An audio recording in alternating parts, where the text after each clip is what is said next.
and welcome back to the Pretty Serious Bike Racing Podcast. I'm Dane Cash, and this week, as ever, I'm joined by co-host, bike racing analyst, Cosmo Catalano. Cosmo, it's good to see you again. Good to see you too, Dane. And for the second week running, Ruth Winter's back on the show. Ruth, good to see you for the second time today. We saw each other riding earlier, although we didn't really realize it until it was a little bit too late. Yes, good to see you too. We are here to talk Tour de Suisse, men's and women's. The men's race ended this morning. The women's race just started. We've now seen two stages of that. And lots of things happened in the GC battle on the men's side. And I think the women's race coming up is going to be very interesting. But of course, the thing that we have to talk about, the thing that we need to focus on is the horrible, tragic news from the men's Tour de Suisse. We learned on Friday that Gino Mäder, the 26-year-old Swiss rider on Bahrain Victorious, had died following a crash the day before. The crash occurred on a descent. We know that Magnus Sheffield crashed in roughly the same area. Beyond that, we don't, as of when we're recording, we really don't know much about the circumstances of the crash. We just don't have a lot of information yet about that or about anything that's going to be done to improve safety. So in the next few days, I think we will learn more about what happened and anything else that's being done. But for today, it seems like the thing that we should do is just remember Gino Mäder, memorialize Gino Mäder, who he was as a racer and as a person. He was known as a rider who impacted a lot of other people in a good way during his time. And he was taken far too early, only 26 years old, which is just awful. As a racer, he was someone who was very much on the rise. Won a stage at the Giro a few years ago. He finished as highly as fifth at the Vuelta, really coming into his own as an all-arounder. Starting to show up as a potential GC rider. He achieved a lot as a breakaway rider. Was involved in a thrilling battle with Primož Roglič for a stage at Paris-Nice a few years ago. He was a rider who I think there was a lot to look forward to in his career. Just a ton of talent as an all-rounder and just taken from the sport far too young. Beyond his racing career, though, he was also just a great human being. He donated money for every rider that he beat at the 2021 Vuelta to Just Dig It, and then he followed that up the next season with donating to environmental charities for every rider he beat all season. So that's the kind of the person that he was. It was very dedicated to the causes that he cared about, and really everyone around the sport who talks about knowing him, describes him as being, just a great person, a shining light, within the peloton, and someone who will be missed. We didn't know him very well here at the podcast, but a number of writers around the sport have written some things worth reading about him. There's an obituary over at Cycling News. Kate Wagner wrote something on her Substack. That's Derailer is the name of that. She knew him better than I think anyone else at the Escape Collective. There are things out there worth reading about this person who clearly touched a lot of people during his career. So taken far too soon. And at the Tour de Suisse, they called off the following stages racing. That was stage 6. A number of riders and teams pulled out of the race. Obviously, people were pretty heavily affected by his loss. I mean, his Swiss rider riding on home roads. There was a stage to come that was going to pass very close to where he was from, actually. The organization spoke about how he was somebody that everybody knew at the organization because he was a Swiss rider. A number of riders pulled out of this race. The seventh stage at the Tour de Suisse was sort of neutralized from a GC perspective and then with 25K to go, riders raced just for the stage win. So really after Friday, it was just the time trial on stage 8 that sort of was left to determine the race. And a number of riders, like I said, they pulled out because they were so impacted by what went on. Now, I said before, none of us really knew Gino Mäder, but I figured I'd at least, ask Ruth as somebody who has ridden in the pro peloton for so long and somebody who knows what it's like to be at a race when there are serious things happening. I'm just sort of curious, Ruth, if you have any kind of thoughts on what it might have been like to be there at this race, because I assume it would have been just a real awful situation for all involved. For sure. I didn't know him, and my deepest condolences and love to everybody that did and is really feeling the hurt from his loss. I think I've been in a similar situation where I lost a friend, not from a race, but I had to race the next day, or maybe it was the morning of, actually, that I found out that she had passed away. And she loved racing. She was a racer. And all I can remember is just feeling this want to suffer, because I knew how much she loved to suffer and she wanted to race. And I think from this particular circumstance, for both the men and the women that are racing this week, it's just a really strong reminder of how dangerous the sport can be that we do. And that doesn't mean that it's not amazing and beautiful and brings so much joy and love to do it, just like he loved to race his bike. And trying to harness that versus focusing on the fear can be really, really tough. And I think that comes individually, the emotions to each person individually, and everybody should be respected on how they're going to respond to something like this.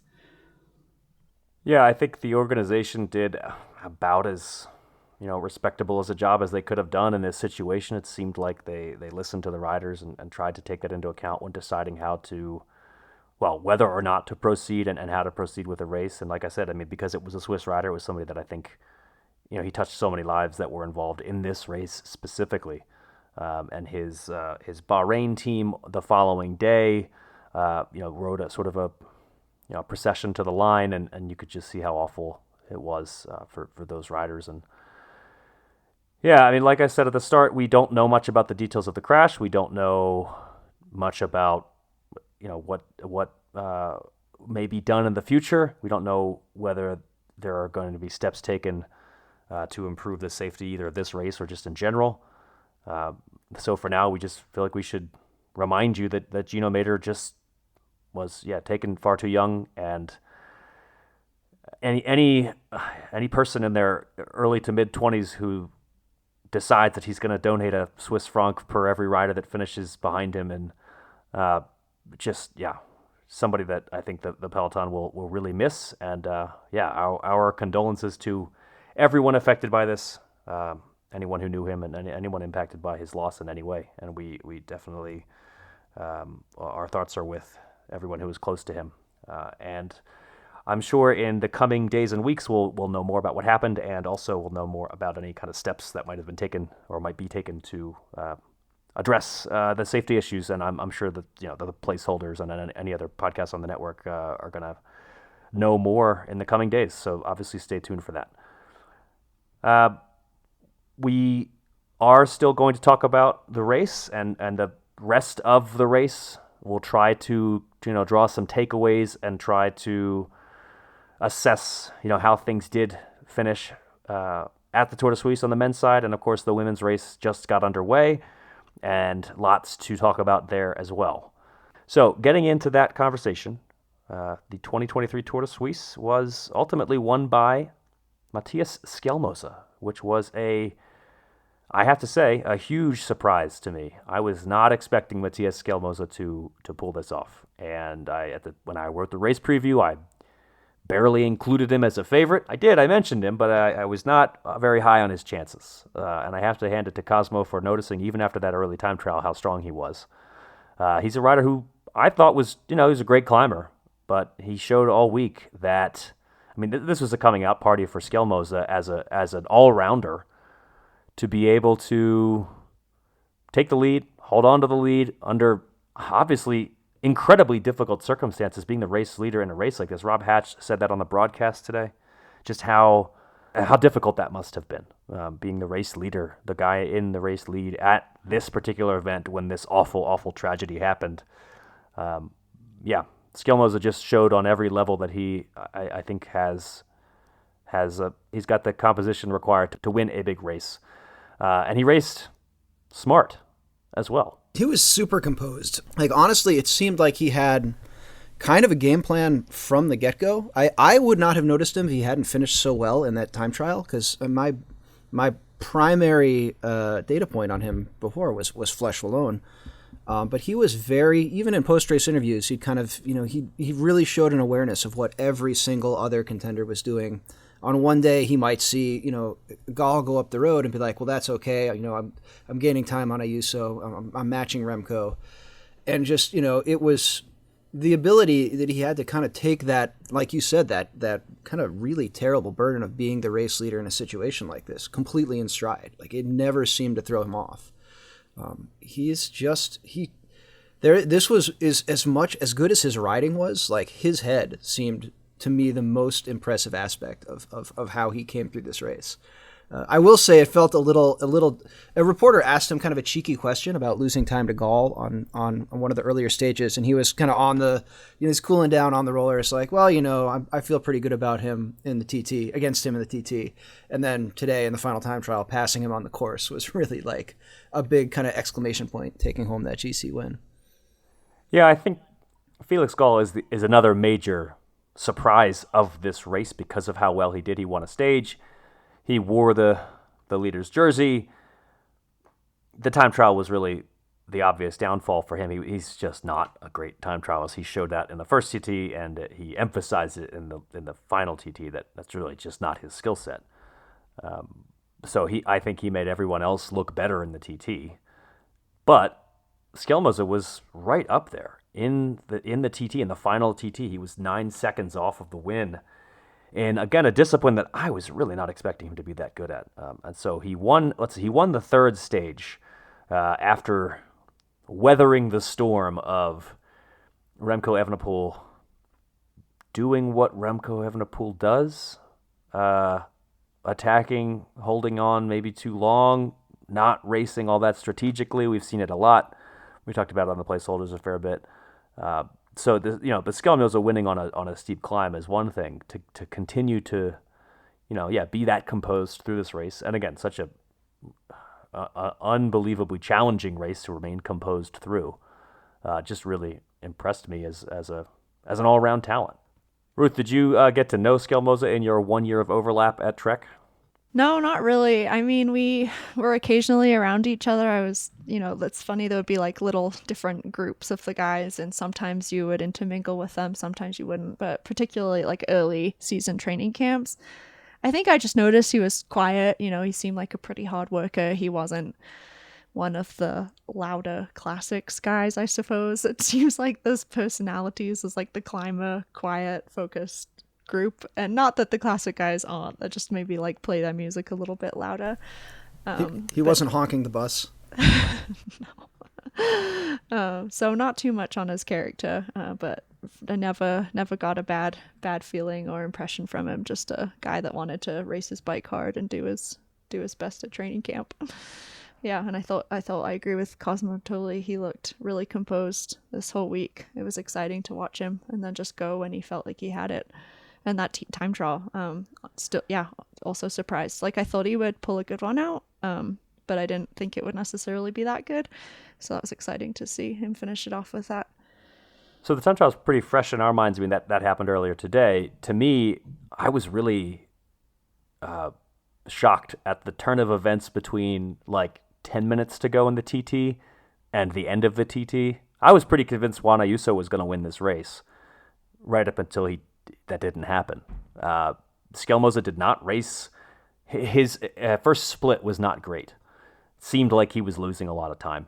And maybe in the end that was just him riding within his limits, riding cautiously, knowing exactly how much time he had to give up. And basically for the second half of the race, he did not ship time to Ayuso, who won the stage and put in a great performance. We'll talk about Ayuso in a bit because I was extremely impressed by Ayuso this week. But Skjelmose, again, just composed. He might have lost some time early on in that TT, or it might have looked like he was going to lose a lot of time, but he was fine. He won the race, won the overall. He weathered those early checkpoints in a discipline that he's not known for, and it's just the confidence and the like, this is the game plan. I'm going to go out. This is my pace. I'll pick it up at the end. I feel like you almost, putting myself in a competitor's shoes, you almost have to ask if he could have gone harder, because the stage he won, he kind of won in a sprint. He basically just followed Gall and out sprinted him. And other days he let people go up the road and just kind of rode pretty tactically. He opened it up on the Albula Pass descent, but really never looked like he was trying any harder than he had to. And even in the time trial, you could almost say, well, he knew where that GC buffer was.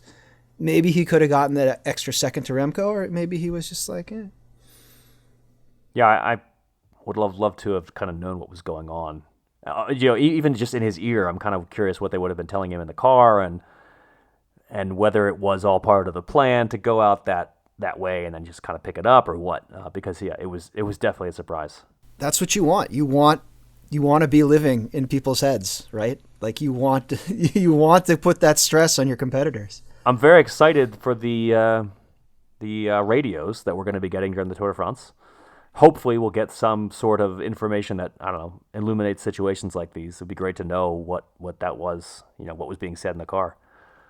I did want to talk a fair bit about Juan Ayuso as well. He's a rider that I think the way that he has time trialed in the past 2 months, I guess, it really tells me that he's the real deal. I think he's the most exciting Spanish GC prospect in a long time.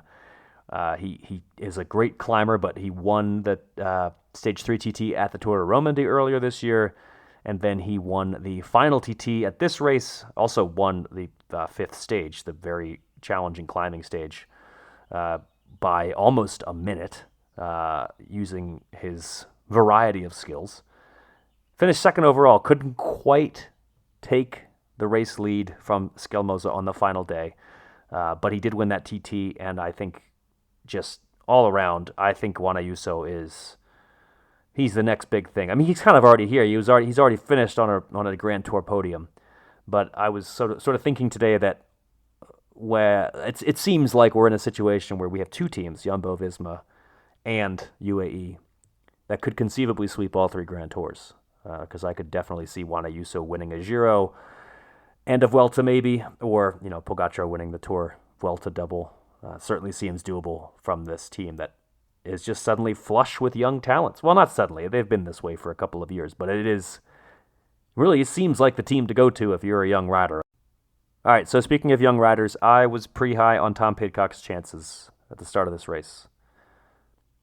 Didn't work out. It was kind of meh. Very meh. Yeah, Ruth, I know you agree. Should we be surprised? Do you think what was it? What happened? Why was he not really up there?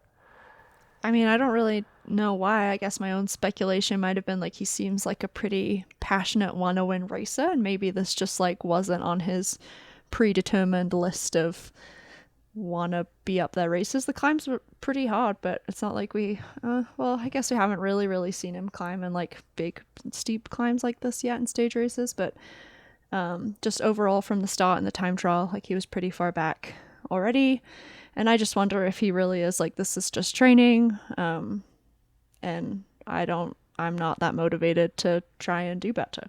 I thought it was so weird to see him finishing in like 50th, 49th in the opening TT, as there was a mountain bike XCO that he could be winning. He could be putting a tremendous shine on Nino Schurter's record-setting XCO victory. And it was still, great feeling to see Nino there, but to have him beat a guy like Pidcock to win that, assuming he would have, there's no guarantee. It just seems so weird to me that he would go from like dominant performance in the first World Cup of the season to middle of the pack at a highly ranked stage race, great training, like you said, but like, I don't know. I would that would frustrate me as a rider. Like, that's the sort of thing that as a web developer, like if I get taken off a task that I like and put on a task that I'm not performing well at, it really frustrates me. And I'm wondering if Pidcock has that eyes on the 2025 tour, or if he's maybe kind of wondering what Ineos is really doing with him right now. I do think the Tour is a big deal for him. I mean, and there were a couple of points, and it wasn't just Pidcock. There were other riders where the broadcast, the commentators suggested, is this just a training move? Which you don't really hear that very often in stage races when somebody goes on the attack. But I know that when Remco Evenepoel went up the road, it was sort of, is this him trying to win the race, or is he just trying to get some training in the legs? But you don't usually hear that. But I guess in June, with the Tour de France looming, that's something that's on our minds. And there is this gradient of interest in winning this race for sure, where some riders are just here to kind of tune up. I could certainly think of a reigning green jersey champion at the Tour de France who kind of underperformed. I mean, he was in the top 3 on 3 different stages, Wout van Aert. He won the points classification, but he didn't actually win any stages. And I actually thought this is a race where I feel like if he'd really, really wanted to, he could have been a GC, like a legit contender. But again, meh? Yeah, meh. I don't know. He was there, but he wasn't there. Yeah. And again, he did win the points classification, so we shouldn't be too critical that he... But he's Wout van Aert. What's the points classification to Wout van Aert when the stages? I agree. Well, he is...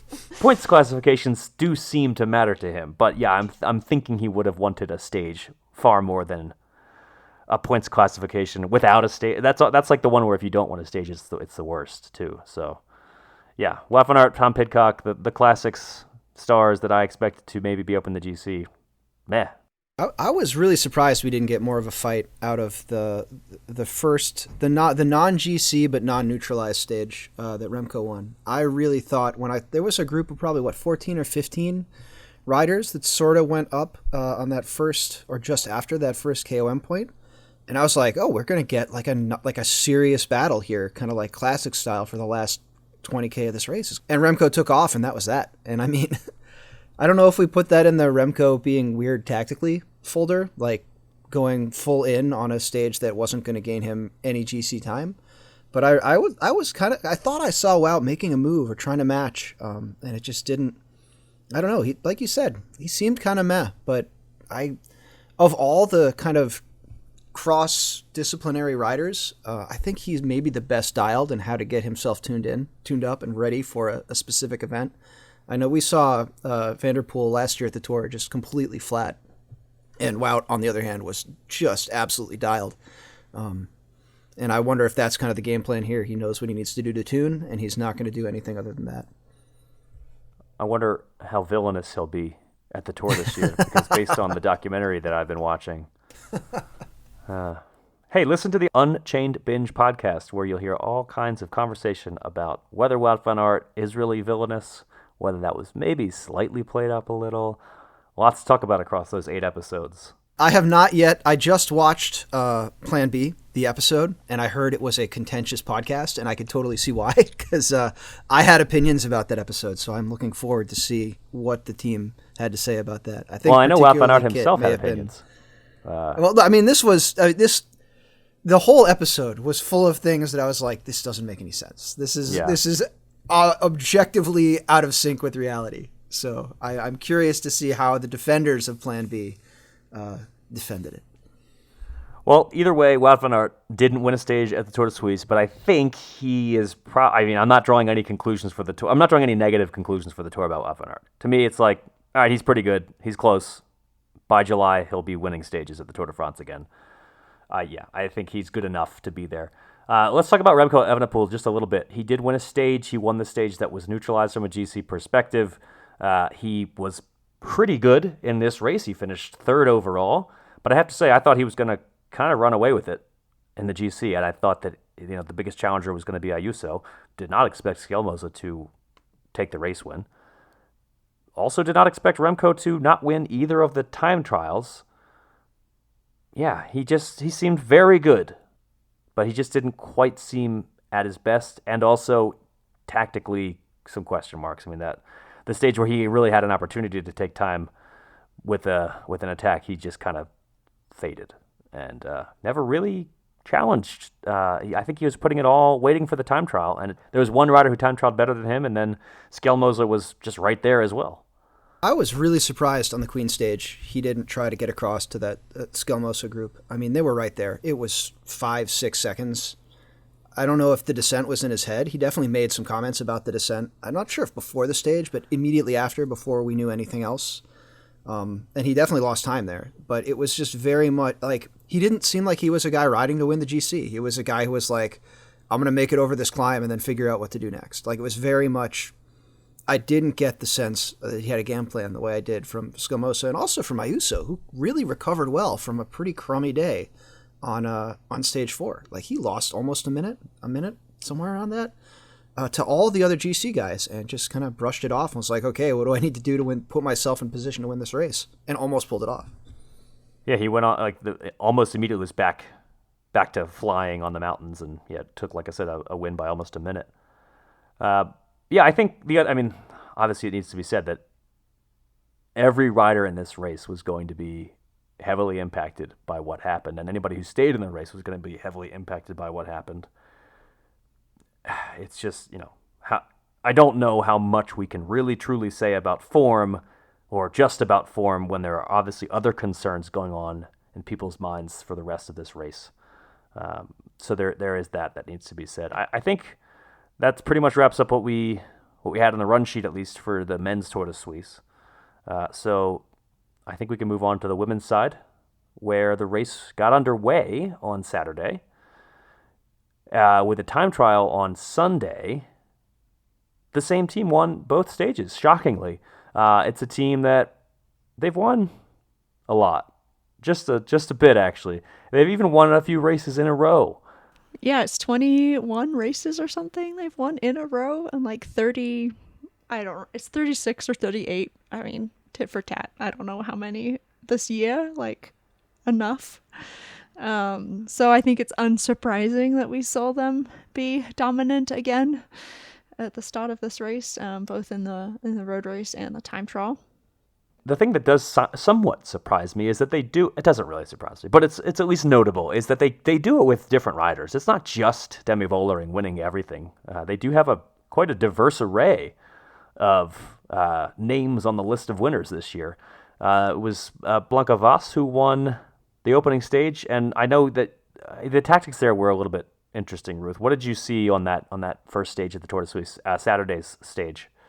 Well, we had Elise Chavez off the front pretty early on. It was a really, really short stage. I think it was like not even 60 kilometers long. And she attacked at the first QOM, I believe, and she was away, and she got a pretty solid gap for a while. And it seemed like SD Worx were just kind of like doing what they do, which is let other people work until they have to work. And I don't blame other teams, because it's kind of like, what are you supposed to do? Just not race? But in some world, I kind of want to just be like, well, just don't race. Like, make SD Worx work and let Elise get like 10 minutes, because at some point it kind of feels like it's going to have to be the peloton against them, like SD Worx and then just one huge other team that's not SD Worx.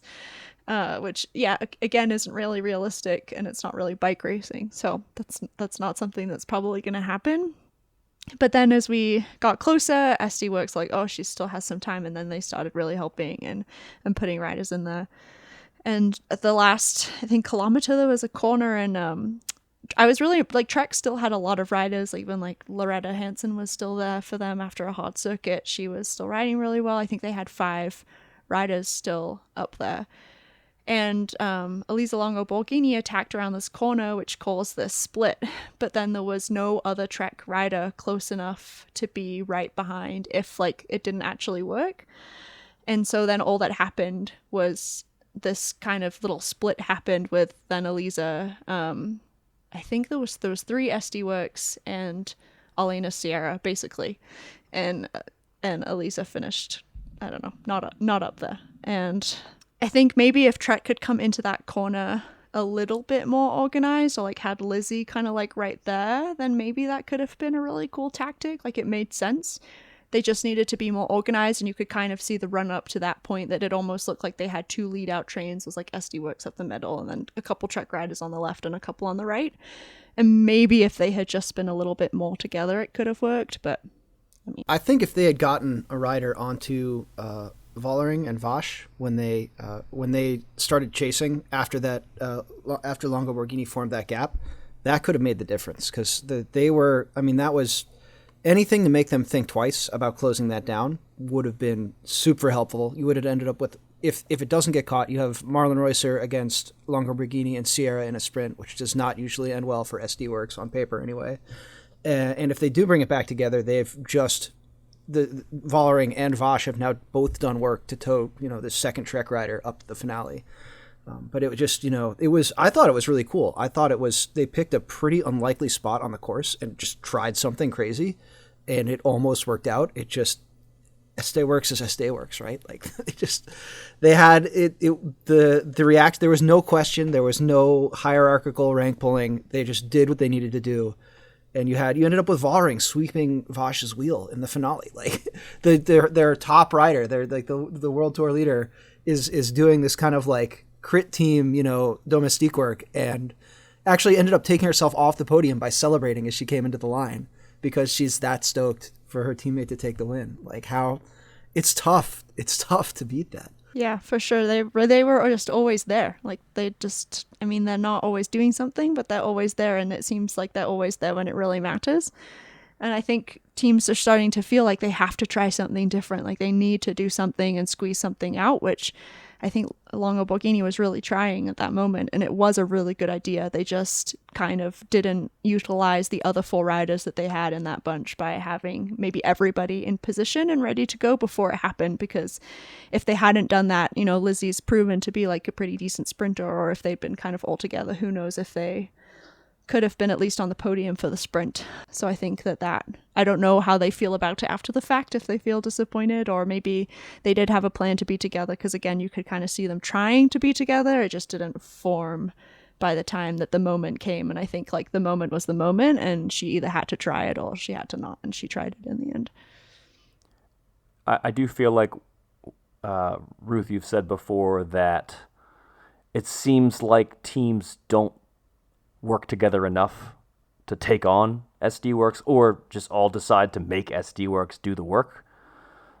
So maybe they just need to listen more to the Pretty Serious Bike Racing podcast. That to me is a good start, I guess. But yeah, it does seem like it's hard to beat them.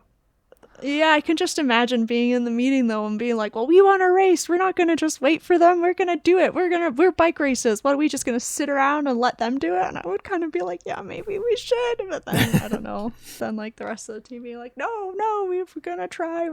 We're bike racers. And yeah, I totally see it. I'm not saying that it's necessarily bad.